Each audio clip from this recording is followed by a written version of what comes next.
Olá, meu nome é Keren, eu sou professora de Biologia do programa Universidade para Todos e hoje nós vamos dar continuidade à nossa série de vídeos sobre zoologia. Hoje chegamos ao nosso último grupo do filo Cordados, os mamíferos. Então, se você não assistiu aos outros vídeos, volta lá e assiste, porque hoje nós chegamos ao nosso último vídeo. Então, é muito importante que você entenda como é que nós chegamos até aqui, quais são todas as características que nós já vimos, e principalmente que você entenda melhor o filo cordado, quais são as características gerais para você entender melhor também, né, sobre o grupo mamíferos. Certinho? Então, acompanhe com a gente toda essa série, foi feita com muito carinho para vocês, e aí eu aguardo também vocês nos nossos próximos vídeos, né, nas nossas próximas séries. Mas, vamos dar continuidade à nossa série de hoje, perdão, nosso vídeo de hoje, sobre mamíferos. Então, agora eu vou compartilhar com vocês os slides que nós usaremos na aula de hoje. Então, hoje vamos falar sobre os mamíferos, dentro do filo Cordados. Então, quais são as características gerais dos mamíferos, né? Os mamíferos possuem glândulas mamárias. Então, é muito importante isso, né? Isso é uma característica própria dos mamíferos. Então, a gente vai estudar um pouco melhor sobre os grupos, mas independente dos grupos, as fêmeas possuem essas glândulas mamárias, né? Que possibilitam a alimentação do filhote. O corpo é total ou parcialmente recoberto por pelos, então isso também é uma característica dos mamíferos, e nós possuímos dentes diferenciados. Então, os dentes não são todos iguais, nós possuímos dentes diferentes, e isso também é uma característica dos mamíferos. Então, a gente possui dentes incisivos, caninos, premolares e molares, então os nossos dentes não são todos iguais. Né? Nós possuímos também o diafragma. O diafragma, então, ele é uma musculatura que ele vai dividir, né, a cavidade abdominal da cavidade torácica. O diafragma ele também é muito importante, né, durante a respiração, durante o processo de respiração. E aí os mamíferos, eles são classificados em três grupos: os monotremados, os marsupiais e os placentários. Então, para conhecer agora os grupos dos mamíferos. Vamos começar então pelos monotremados. Os monotremados, eles possuem cloaca e por causa disso eles são ovíparos. Sim, são mamíferos ovíparos, mamíferos que colocam ovo. Então, o ovo ele é muito parecido com o ovo dos répteis, então já expliquei para vocês quais são como que o ovo do réptil ele é formado, né? Ele é dividido, quais são as partes do ovo do réptil, né? Qual a função de cada uma dessas partes, né? Tá tudo explicadinho no vídeo sobre répteis. Se você não assistiu, volte e assiste.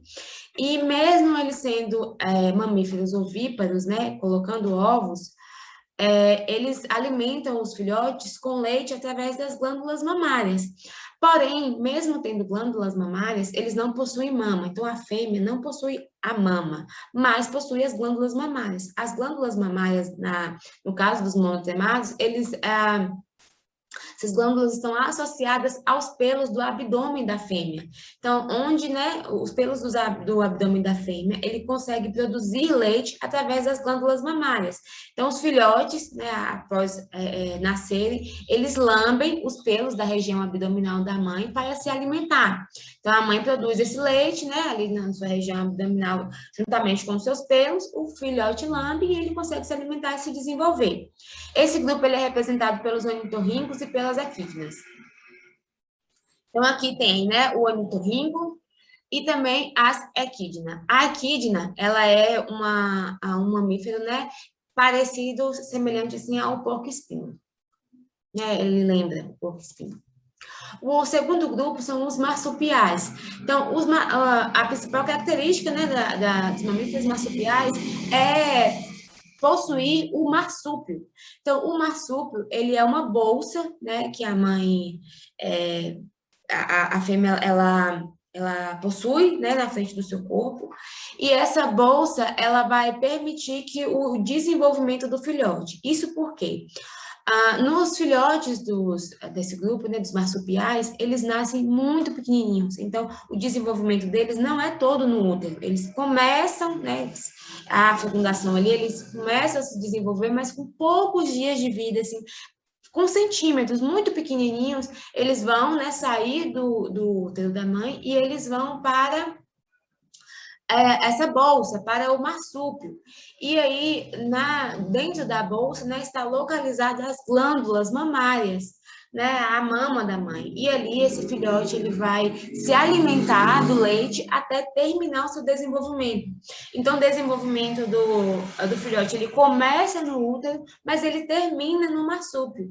E aí, se vocês nunca viram, procurem, né, no YouTube, o vídeo do filhotinho de canguru nascendo, é muito bonitinho. Ele nasce muito pequenininho. E aí ele vai, né, através do pelo, ele tem um olfato muito desenvolvido, né, ele vai farejando ali a mama, né, as glândulas mamárias, e ele vai através do pelo procurando até encontrar a bolsa, né, o marsúpio, e encontrar também a mama. E ali ele vai se alimentando de leite até terminar o seu desenvolvimento. E aí os principais representantes são os cangurus australianos e os gambás sul-americanos. Então, eu mostrei aqui para vocês, né, os gambás e os cangurus. E aí, por fim, nós temos o terceiro grupo, que são os placentários. Então, os placentários, eles constituem 95% da classe dos mamíferos, né? Nós somos placentários. E qual é a principal característica? Possuem placenta. Então, a placenta, ela é um órgão de comunicação, né? Entre a mãe e o feto. Ela é formada por parte, né, do tecido da mãe, parte do tecido do feto associados ali. Então, ele é uma parte materna e uma parte fetal, e aí ali é essa comunicação. Então, a mãe, ela transfere, né, oxigênio e nutrientes para o bebê, e o bebê também coloca ali na placenta, né, excreta pela placenta, as suas excretas e também o gás carbônico. Além disso, né, a gente viu aí muito agora durante a pandemia, né, a importância da vacinação da mãe, que é justamente a troca de anticorpos. Então, através da placenta também, a troca de anticorpos da mãe para o feto. Então, é um sistema de comunicação muito importante, né? É através dele que o bebê consegue se desenvolver. Então, o bebê se desenvolve totalmente dentro do útero da mãe, né? A gente viu, então, né, que nos monotemados, eles... perdão. Monotemados, ok. Eles... os bebês, né, os filhotes, eles se desenvolvem dentro do ovo, né, no ambiente externo, no ovo. A gente viu depois agora, né, os marsupiais, que se desenvolve parte no útero e parte no marsúpio, e agora nós temos os placentários, que se desenvolvem totalmente dentro do útero da mãe. E isso é possibilitado por causa da placenta. Então, o bebê ele vai receber tudo o que ele precisa, né, oxigênio e nutriente, justamente através da placenta. O bebê, ele fica ligado à placenta através do cordão umbilical. Então, eu não sei se vocês já viram, né, um bebê após o nascimento ainda ligado ao cordão umbilical. Então, nós temos aqui o bebê, o cordão umbilical, e aí nós vemos, então, a placenta ligada ao cordão e ligada ao bebê.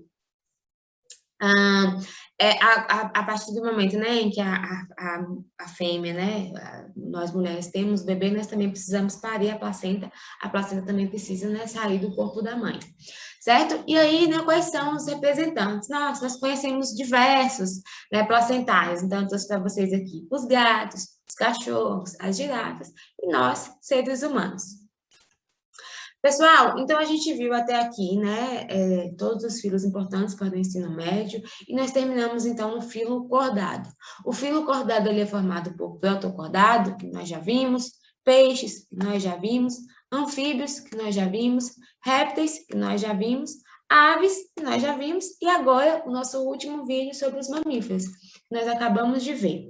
Então, a gente conseguiu, né, caminhar até aqui, vendo todas as características, né, as características mais relevantes. Os vídeos são curtinhos, então é sempre importante que vocês complementem, né, o assunto visto aqui dentro do módulo, com outros livros, fazendo muitas questões. E aí, para terminar a nossa série de zoologia, eu trouxe essa última questão, né, para a gente fixar melhor algumas características dos cordados, o último filo. Então, analise essa figura em que está representada a provável filogenia dos vertebrados. Então, essa questão é uma questão da UFMG, né, da Universidade Federal de Minas Gerais, e aí ela está pedindo justamente para que a gente analise essa figura, né, observe a filogenia. Então, a gente vê aqui um ancestral em comum, né, com esses 4 grupos. E aí, a partir dessa análise, é correto afirmar que o ancestral desses 4 grupos apresentava Então, a gente precisa entender, né? Se a gente tem um ancestral em comum, então esse ancestral em comum precisa ter características que estão em comum nesses 4 grupos. Então, membros locomotores e pulmão. Sim, nós vemos aqui, né, os membros locomotores e a gente também vê pulmão. A gente vê porque a gente já discutiu isso nos outros vídeos. Então, os anfíbios, apesar deles estarem, né, nessa transição entre o ambiente aquático e o ambiente terrestre, quando eles estão adultos, eles vivem no ambiente terrestre e, portanto, eles possuem pulmão. O pulmão no anfíbio ele não é totalmente eficiente e, por causa disso, além do pulmão, o anfíbio também faz troca gasosa, né, de forma cutânea, através da sua pele. Porém, sim, ele tem pulmão. Né? A partir dos répteis, nós vemos, então, os pulmões totalmente desenvolvidos, né, porque esse indivíduo agora ele ganha totalmente o ambiente terrestre, então, a partir dos répteis, né, répteis, aves e mamíferos possuem pulmões eficientes, totalmente desenvolvidos. Então, por enquanto, sim, a letra A, ela é a correta. Coração com 4 cavidades e brânquias. Não, os répteis e os anfíbios possuem corações com apenas 3 cavidades. Além disso, brânquias. Não, as brânquias, elas são responsáveis pela respiração aquática. Então, enquanto que nos anfíbios, né, a gente ainda vê a respiração branquial na forma larval aquática, então, os anfíbios, eu já expliquei para vocês direitinho, né, quando eles são filhotes, né, eles estão em uma fase larval aquática. Então, eles vivem dentro da água, né? Os girinos. E aí, por causa disso, eles possuem brânquias. Mas isso não é uma característica compartilhada com os répteis, aves e mamíferos, porque a partir dos répteis, né, os filhotes, eles vão se desenvolver no ambiente terrestre, ou dentro da mãe, mas ainda no ambiente terrestre, não mais no ambiente aquático. Então, isso não é uma característica compartilhada pelos 4 grupos. Pelo no corpo e glândulas mamárias. A gente acabou de ver que isso são características dos mamíferos. Então, os anfíbios não possuem glândulas no corpo, muito menos pelos no corpo, muito menos glândulas mamárias. Os répteis também não, as aves também não. Então, as glândulas mamárias é uma característica própria dos mamíferos. Não é compartilhado entre esses 4 grupos, né? Essas 4 classes. E, por fim, homeotermia e placenta. Então, a gente viu que a homeotermia, ela surgiu, né, ela é uma novidade evolutiva a partir das aves. Os anfíbios e os répteis, eles possuíam, né, essa denominação de sangue frio, justamente porque eles não conseguiam produzir a sua fonte de calor e fazer com que ela permanecesse equilibrada, constante durante o dia. Então, além de eles terem, né, essa fonte de calor externa, os anfíbios e os répteis, né, eles também acabam variando essa temperatura ao longo do dia de acordo com a variação de temperatura do ambiente terrestre, do ambiente externo. Então, essa